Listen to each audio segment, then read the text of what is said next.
সকলকে স্বাগত আজকের এই নতুন ভিডিওতে। আজকের ভিডিওতে আমরা জানবো উদ্ভিদ কাকে বলে, উদ্ভিদ কাকে বলে বা উদ্ভিদ কি, এই সম্পর্কিত পুরো ভিডিওটাই জানবো। উদ্ভিদ সাধারণত আমরা ছোটোবেলায় পড়েছি যে উদ্ভিদ কি জিনিস। উদ্ভিদ হচ্ছে সাধারণত আমাদের যে চারিপাশে গাছপালা দেখতে পাই, যে গাছগুলো দেখতে পাই, সেই গাছগুলোকেই সাধারণত বইয়ের ভাষায় উদ্ভিদ বলা হয়ে থাকে। ঠিক আছে, বইয়ের ভাষায় কি বলা হয়ে থাকে? উদ্ভিদ। কাকে বলা হয়ে থাকে? গাছকে বইয়ের ভাষায় উদ্ভিদ বলা হয়। উদ্ভিদ হলো এমন এক ধরনের জীব যা সাধারণত নিজের খাদ্য নিজেই প্রস্তুত করতে পারে, অর্থাৎ নিজেই নিজের খাবার তৈরি করে। সালোক সালোক সংশ্লেষ হবে না, এখানে সূর্যালোকের সাহায্যে। সাধারণত সূর্যালোক মানে সূর্যের যে আলো, সেই সূর্যের আলোর সাহায্যে। উদ্ভিদ সবুজ রঙের হয় কারণ এতে ক্লোরোফিল নামক এক ধরনের রঞ্জক পদার্থ থাকে।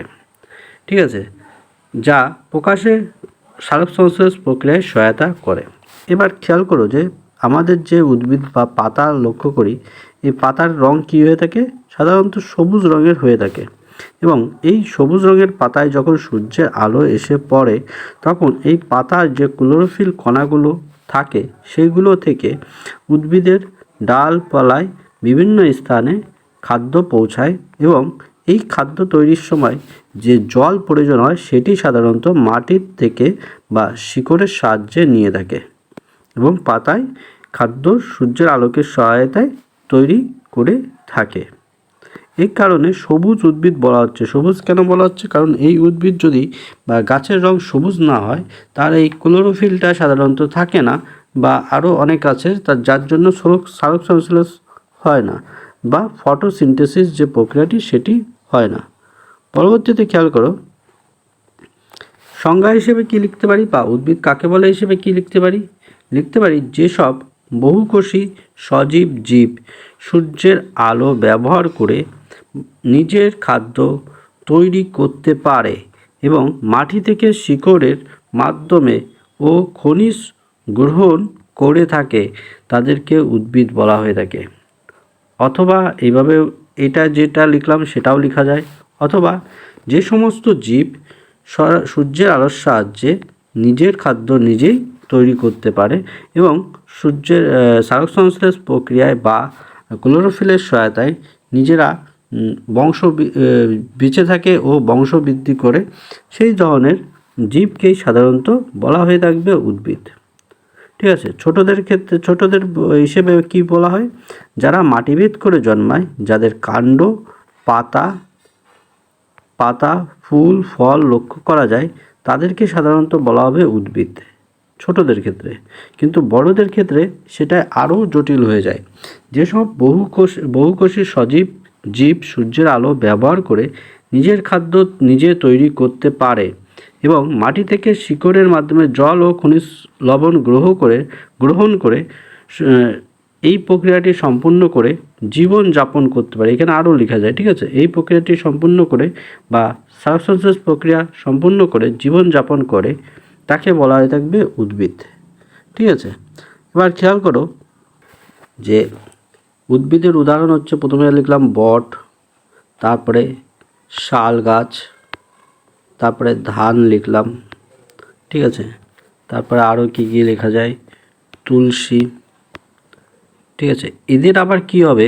বিভিন্নভাবে ভাগ করা হবে কাণ্ড পাতার উপর ভিত্তি করে। ঠিক আছে, আম গাছ, ঠিক আছে, তারপরে জাম গাছ, ধান, তারপরে তেজপাতা গাছ, সমস্ত কিছুই হচ্ছে এক ধরনের উদ্ভিদ। ঠিক আছে, এবার পরে দেখো, পরে এর কয়েকটি বৈশিষ্ট্য। উদ্ভিদের যদি আমরা বৈশিষ্ট্য দেখি, প্রথম বৈশিষ্ট্যে আমরা লিখতে পারি যে উদ্ভিদের কোষ প্রাচীর থাকে। কি থাকে? কোষের যে প্রাচীর সেগুলো থাকে। ক্লোরোফিল থাকে। 2 নম্বরে লিখতে পারি ক্লোরোফিল থাকে। ক্লোরোফিল থাকার জন্যই পাতায় যে সবুজ কণা, সেই কণাগুলোতে সাধারণত খাবার তৈরি করতে পারে, নাহলে পারতো না। এবার কিছু কিছু গাছের কাণ্ডও সবুজ হয়ে থাকে, অর্থাৎ এই কাণ্ডগুলোতেও তারা সালোক সংশ্লেষ করছে বা খাদ্য তৈরি করছে। 3 নম্বর পয়েন্টে লিখতে পারি নিজেরাই নিজেদের খাদ্য তৈরি করে, অর্থাৎ এই প্রক্রিয়ায় আমরা যেমন অন্য প্রাণীকে মেরে বা উদ্ভিদ বা অন্যান্য প্রাণী হত্যা করে খাই, সেরকম এরা করে না। তারপরে কি হচ্ছে, সাধারণত স্থানচ্যুত হয় না, এটা হচ্ছে 5 নম্বর পয়েন্ট। সাধারণত স্থানচ্যুত করতে পারে না, অর্থাৎ এক স্থান থেকে অন্য স্থানে যায় না।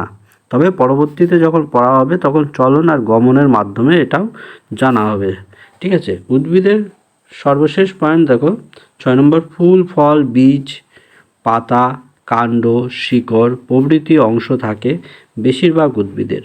অর্থাৎ বেশিরভাগ উদ্ভিদেরই আমরা কাণ্ড, পাতা, ফুল, ফল হিসেবে, শিকড় হিসেবে আমরা ভাগ করতে পারি। এক্ষেত্রে একটা ছবি লক্ষ্য করো পরবর্তী পৃষ্ঠায়।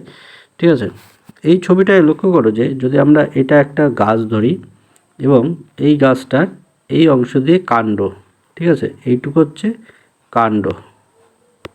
ঠিক আছে, এবার এইখানটায় ধরো পাতা, এই যে সবুজ অংশটা ধরো পাতা, আমি এটা বোঝানোর জন্য করছি, এটা হচ্ছে পাতা। ঠিক আছে, পাতা। এবার দেখো এইটাকেও, এই যে বড়টুকু অংশ, এটাকেও আমরা কাণ্ডই বলবো। ঠিক আছে, এটাকে আবার অনেকে শাখা প্রশাখাও বলবে, কিন্তু সাধারণত যখনই একটু মোটা হয়ে যায় তখন তাকে কাণ্ডই বলা হয়। তবে সবথেকে সুন্দর কাণ্ড হচ্ছে এই অংশটা। ঠিক আছে, এবার শিকড়, এই যে মাটি, এই মাটির নিচে যে অংশগুলো থাকে তাকে আমরা শিকড় বলবো। এই শিকড়ের সাহায্যেই সাধারণত সে জল সংগ্রহ করে থাকবে। ঠিক আছে, শিকড়ের সাহায্যে কী করবে, মাটির নিচ থেকে জল সংগ্রহ করবে। এবং এইখানে থাকবে সূর্য, সূর্যের আলোর সাহায্যে এই পাতা, বা ধরো এইটা সূর্য, এইখান থেকে পাতায় আলো পড়বে এবং সেখান থেকে খাবার হবে। এখান থেকে জল যাবে পাতায়, পাতায় সূর্যের আলোয় ক্লোরোফিল কলায় খাবার তৈরি হবে এবং বিভিন্ন স্থানে পৌঁছে যাবে।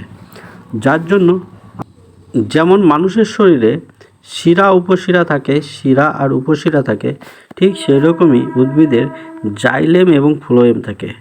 ঠিক আছে, জাইলেম এবং ফ্লোয়েম থাকে, ফ্লোয়েম কলা থাকে। এগুলো আমরা পরে জানবো আস্তে আস্তে। এই জাইলেম ফ্লোয়েম কলার জন্যই সাধারণত উদ্ভিদের খাদ্যর জন্য জল উপরে যায় আর একটা দিয়ে নিচে আছে। পরবর্তীতে আরও জানবো। আজকের মতো এই পর্যন্তই, পরে আবার দেখা হবে। সঙ্গে থাকো, সাথে থাকো।